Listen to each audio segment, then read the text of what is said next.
Hello viewers, welcome to your World with Prakash Kapila. So this week we have a very important show for you, and as you know, there have been a lot of events that have happened, and we are going to make sense out of those events. Wherever you are, these events are going to affect you in any which way in your daily life. The first one is about the coronavirus spreading across the world and how it is going to affect you.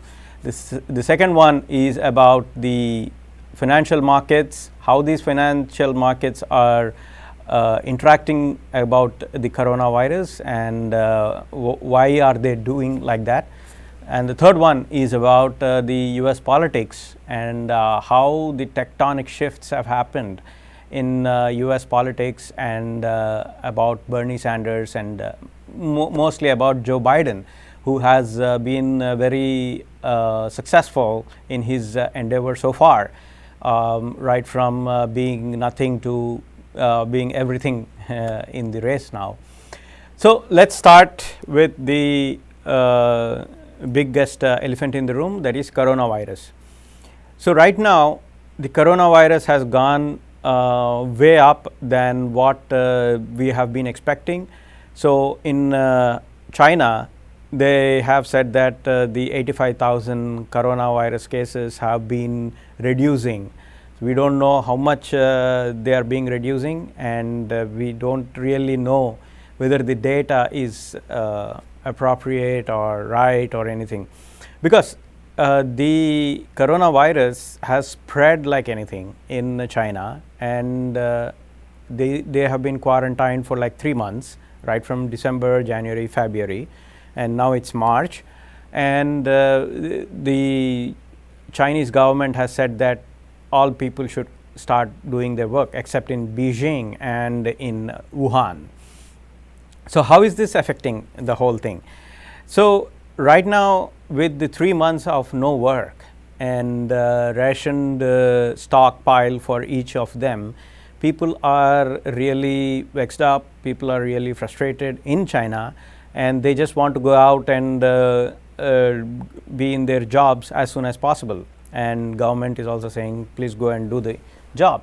So, but here is the problem. So, if I know that someone else may get coronavirus, may have coronavirus, how will I react?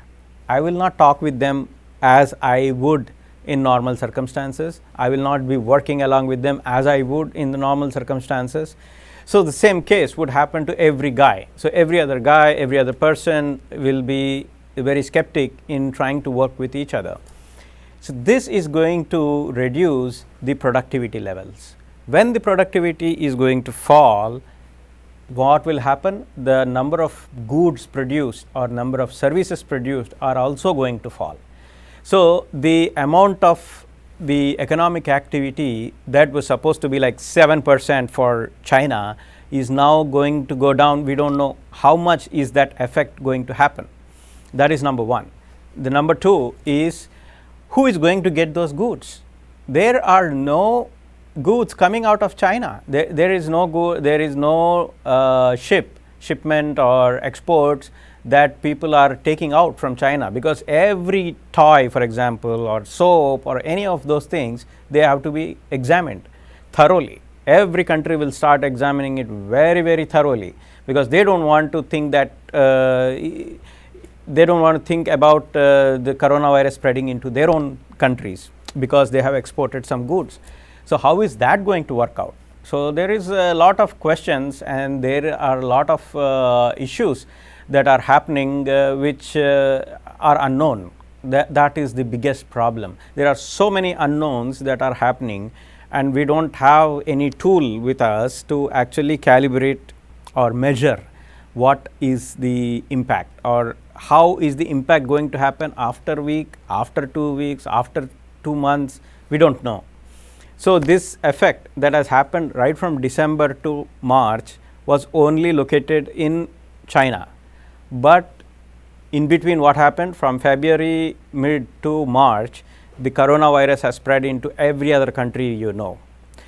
And a lot of people are very skeptic that this is not a very dangerous disease, and not much of death rates happen.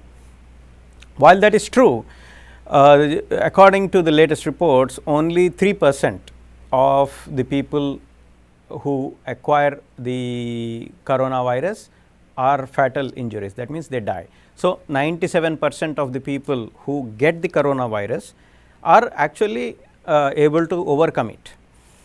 But that is only a half picture. The real picture is the number of people have not been tested are so many, whether it is China, US, India. People don't have, the governments don't have the tools, including US to any other country, to actually check how many people have really acquired this virus. So, there is no way to say that okay, this virus is going here, this virus is going there. There is no way to check. There is no way to contain that virus. We do not know how to contain it. That is creating a lot of governance problems. So, right now in California there is state of emergency, in New York there is state of emergency, in Washington there is even though they did not mention as I know about the state of emergency, but still they are very much perplexed. So, what is the state of emergency? State of emergency means the government can hire more people on a war scale and accommodate for more changes into the workforce, and can use those workforce in a better way. So, right now the kind of emergencies that people the state governments are having is coping up with existing scenarios. What if scenarios are not taken care of? So, even the masks, even the stockpiles, everything is in shortage. Everybody is trying to acquire as much as milk, whatever. I mean the antiseptics, the hand sanitizers, all of them. So, what is happening there? The stocks are going off the shelf, particularly the cleaning stocks, like your detergents, like your washing machine, washing powders and all those things. So, there is a inborn shortage that is happening because of this panic that is there in the people's mind, and there is no stockpile coming from China. As you know, China is like the manufacturing industry of the world on the average, right. So, there will be few companies in their own countries that are creating the detergents and all those, but they are not enough. We need the detergents from China, we need the toys from China, we need the goods from China. All the goods are coming out of China, and for 3 months they have not produced anything. So, this is directly impacting the financial markets. So, this comes to our next segment about the interest rates. So, having this thing in view, what the market thought was all the Feds of all the countries, like say ECB, like Fed from US, like RBI, all those central bankers will come together and talk and do some kind of effort. But nobody knows, this is a supply shock. This is a supply shock, and there is a demand shock. I will talk about demand shock later, but the supply shock is basically the goods are not there, we need to get the goods and how to get about them. So, in such scenarios, if the interest rates are down, so what will happen? The companies that are trying to take loans will get the loans at a cheaper rate. That is what the interest rates will do. But the companies that need to take up those loans are in effect not able to produce anything, because everything is produced in China. So, that is the supply shock that is rattling the market. So, this comes to our next segment about how the coronavirus has impacted the financial markets. So, right from the US markets to Europe to Japan to China, South Korea, everywhere else, this is getting an impact. So, if you see the currencies, the dollar is increasing and the interest rates are coming down. Of course, the interest rates have changed because of the Fed decreasing, and even before that also the markets have decreased the interest rates. So the 10-year is now around 0.75, 0.97 to 0.75 to 0.9. So it's less than 1. So if someone is borrowing money in dollars, then they are paying in a very less than 1% rate on a 10 years. So if I take $1 now, I don't have to pay more than $1.10, right, after a year, on a yearly basis for 10 years. So it is like that. So what does this do? When interest rates are falling, when the bond rates are falling, what is this signifying is that the stock market, there is a confusion in the stock market, and people are not having the confidence in the stock market. People are not taking their money and putting it into stock markets. They are trying to buy lot of bonds. When will someone buy lot of bonds? When they want assured money. So even though the golden rule of investing is don't lose your money and earn some money. So based on this, they don't want to lose any money. So what do? They take the money from stock market and they put it in the bonds, like your 10-year, your 7-year, your 5-year, your 10-year, your 15-year, and your 20-year and 30-year bonds are there. So they try to buy those bonds. When everybody is trying to buy the bonds, the interest rate falls. The rate of which they want to lend will get reduced.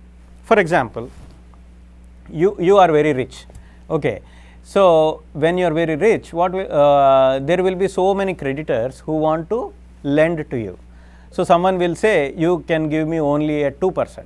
You can give me at only 1%. You can give me at only 0.5%, because they have more confidence that you can return it back. So there will be lot of creditors who want to give you money. When you have lot of money, there will be so many people who want to give you money, who want to help you, who want to be with you. When you don't have money, then comes the problem, where people will say, oh, I don't have money, but if you give me more rate, I'll give you money. So when the bond rates are going down, it means people are taking the money from stock and putting it into the bond rates. They are trying to buy the bonds. So there is a downward pressure on the bond. So many people are putting more money, so the interest rates is going to go down, because there are so many people who are trying to save their money or have a guaranteed return. Bonds are always guaranteed returns. That's what it means. So people don't want to think that, okay, if I wait for longer, I'll get more money. What they want to say is, I want to save as much as I can today and buy these bonds so that I will not lose the money. So that is the effect that is falling on the stock market. Bonds always determine the stock prices. So when the bond rates are going low, it means the confidence in the stock market is very low. Bond rates and confidence in stock markets are correlated. That means they are in equal proportion. When the confidence is up, the bond rates will almost go up. When the confidence in stock is going down, the bond rates will go down. So why? Because when the confidence is going down, people take money from the stocks and put it into the bonds. Therefore, the bond rate, 10-year bond rate and 30-year bond rate determine the stock confidence and the stock price movements. Your financials, lot of the stocks like financials, technology, and oil, energy, and all those things, they have started falling right from 15-20 days. One, because they don't know the impact of the coronavirus. What is that impact? When the death rate is only 2% or 3%, why is it so impactful? Because it is spreading like anything. So the number of people who are getting these viruses, getting this coronavirus, is increasing tremendously. It's like a geometric progression. So what is this geometric progression? One person gets coronavirus, then that person is putting that coronavirus into 5 or 6 people on their family, assuming. So these 5 people go out and meet to other 5 people, then how many people get affected? It is 25 people. So 1, 5, 25, and 125, it's going like that. So, number of people who are getting affected are increasing a lot. So, what are they doing? They are saying, okay, whoever is getting this coronavirus, whoever is tested positive for this coronavirus, let's quarantine them. But how do you know that someone has got coronavirus or not? You have to test them. There are no tools, there is no way even for America or China or India or anybody to test everybody. So, that is the problem. So, we do not know how many people have acquired this coronavirus, and when the people get acquired this coronavirus, what do? They do not go out and they are having fever, they do not go out and play, they do not buy anything, they do not go on travel, they do not go on any entertainment, they do not consume things. So, this is called this consumption is going down. When the consumption goes down, then the whole consumer segment, consumer markets, the whole world is dependent on the consumer markets. It is based on the credit system. For example, you want to buy Apple iPhone, say it is costing $1,000, you do not pay $1,000. What do? You go out and get a phone for say $30 and you pay $30 every month, like that. So, that is the credit system. So, when you are not just buying the phone, then there is no there is no spending of that $30 and there is no gaining of that $1,000 for the iPhone, or same case with computers, the same case with new gadgets that are coming out. So, that will come out. So, that is the biggest impact. People are not able to understand how much of the reduction is going to happen. This is called the demand shock. Demand shock means people stop paying money. They just do not pay any money, they just do not spend any money, they just keep the money that they have, because they do not know what is going to happen. Will they have the job? Definitely for a lower income and middle income people, they will not spend at all. They just want to save as much money as possible, so that even if they lose their job, they will be able to run the fixed expenses they have.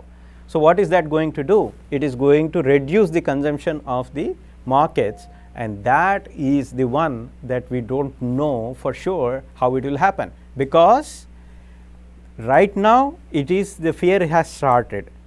Until the fear ends, we do not know when this fear will end. Until this fear ends, there is no consumption happening, there is no travel, there is no eating outside, there is no going out to movies or places like that. For the average people, there will always be people who just go out and buy and have fun. But on the average means many people will not do it. When many people do not do it, then it becomes a problem. So, that problem, that demand shock, is the one that is the reason why the stocks in coming weeks will also not go up. That is the reason why the Fed has reduced the interest rate, so that people will have some money and they will spend money. But when the fear of the disease is there is no way that the people will go out and spend. So, therefore, the interest rate impact on the financial markets is not going to happen unless we get the data. So, we have this March data that will come on April. So, the March job reports will come on April, and April job reports come on May. So, on that monthly basis, this is when the people have started feeling that pain. So, the pain, how long this pain will be there is all dependent on how good you can control the virus. How good is the methodology that is implemented to quarantine, and whether the quarantine is going to work or not. And most of the developed countries are very old, that is the age of those people who are in developed countries, many old people are there. So, the death rate is going to be more, that rate is not going to be low, it is going to be more, and that is where the whole thing will start to blow off or contain. So, therefore, the emergency is that even though when state declares emergency, the stock market will fall in the short term. It is good for the market because they will be able to contain by having it in a war footing, by fighting the virus in a war footing, they will be able to contain it, and that containment will translate into good market with efficient market system works like that. So, we have looked into the coronavirus, we have looked into the interest rates, we have looked into the financial markets. There is another thing that everybody in the world will get affected with, that is the US elections. Who is going to be the leader of the world is determined by what is happening in these US elections. So, right now from Republicans, as you know, we got Donald Trump, and from Democrats they are now trying to find the leaders who can beat Donald Trump. So, Donald Trump is the target for the Democrats, and why I am saying that is because these have created changes, these have created some tectonic shifts in the political system. So, what I am saying is New Hampshire and Nevada, Joe Biden was nowhere. Joe Biden couldn't get any delegates from these caucuses. So, what finally happened? Definitely Joe Biden and his campaign played a very smart moves. What are those smart moves that propelled no delegate Joe Biden into around 620 delegates? He is now the front runner. How did this happen? How did Joe Biden from 0 came around to 620 plus? It is because of South Carolina, and it is because of the Super Tuesday, where all the 14 states started voting. So, this is called the contagion effect, right? So, in South Carolina, what happened was, as soon as Biden found out that the New Hampshire polling was more towards Sanders and Buttigieg, he moved away from New Hampshire. He didn't be there, he just moved away from New Hampshire even before the election results and all those things, to South Carolina, directly to South Carolina, not even to Nevada. So, in South Carolina, what happened? He started using name of Obama, right? So, he is the running mate previously for Obama. So, Obama's legacy is Biden's legacy as well.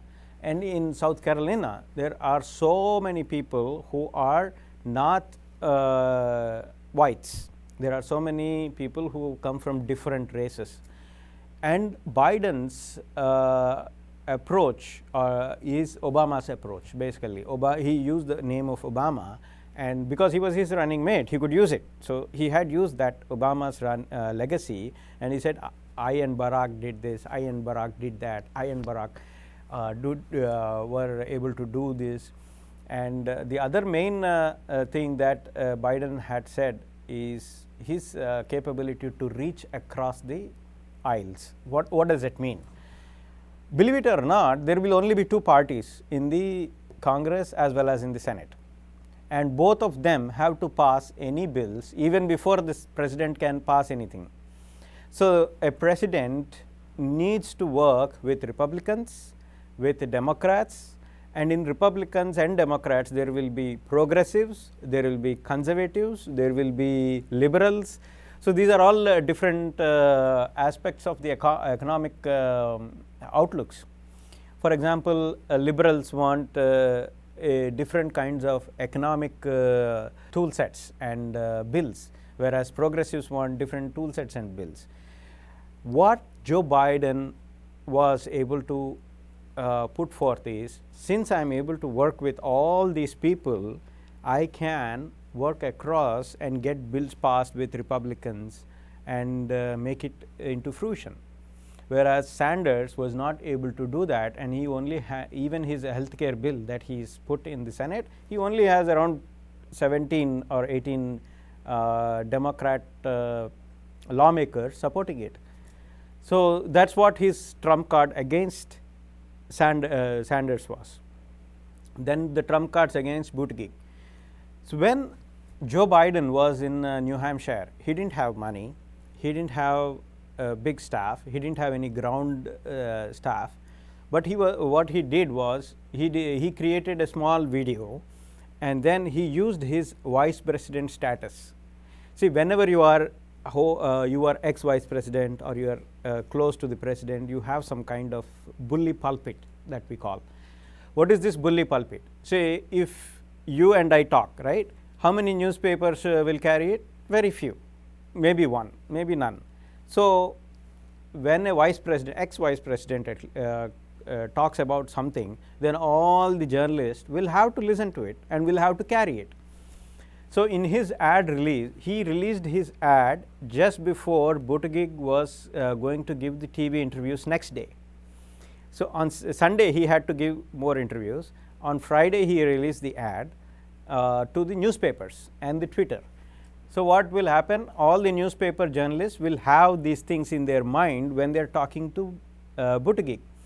And what did he release? He released saying that Buttigieg is not Barack Obama.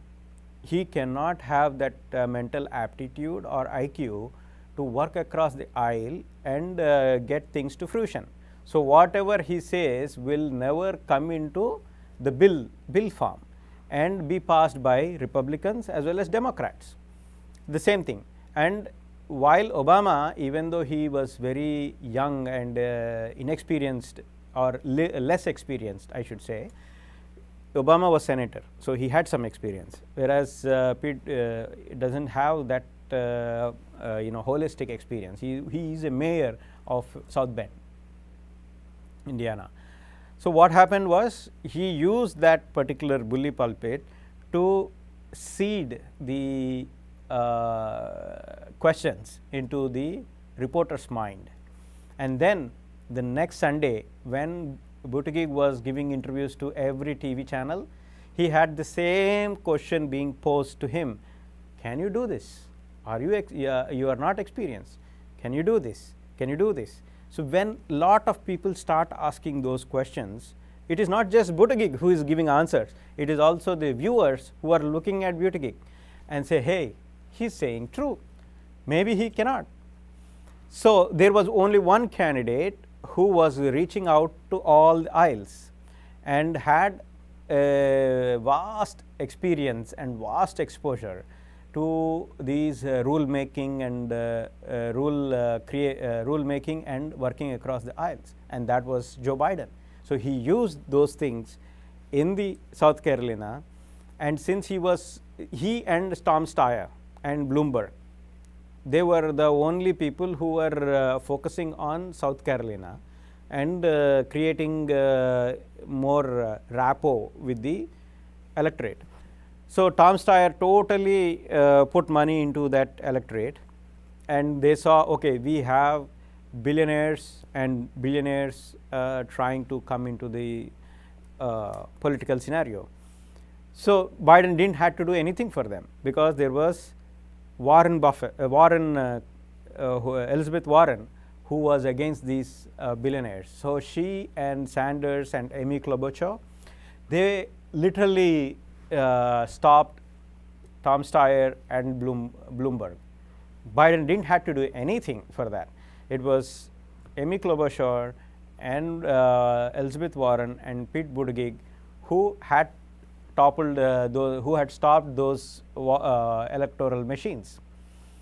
So, now what happened? The vote that was going into the Tom Steyer and Bloomberg was stopped by Elizabeth Warren and Buttigieg and Klobuchar. It didn't go into these three candidates. It went into Joe Biden, because he was more acceptable to the others. So, that created South Carolina, and there was a huge victory. You have to give it to Biden. Without money, without any groundwork, without any external support of delegates, he started from zero. He started from nowhere. And because of his experience, because of his exposure, and because he reached out across the aisles, and even the TV debates, he was not great. He was not, but he didn't do any mistakes. He didn't do any stupid things. So, that created a lot of goodwill among the voters, and that in all the counties of South Carolina, he won fair and square in all of South Carolina. So what happened? That translated into lot of votes that are black and non-white and white. All those people started saying, hey, this guy can beat Trump. So whoever has got the chances of beating Trump, he is the winner. Now we have the two candidates, Joe Biden and Bernie Sanders. So both of them are saying they can beat Trump. So whoever voter thinks that whichever guy can beat, he will be the winner. And that guy is now going to face Donald Trump, who has a war machine, who has a voter machine that works like anything.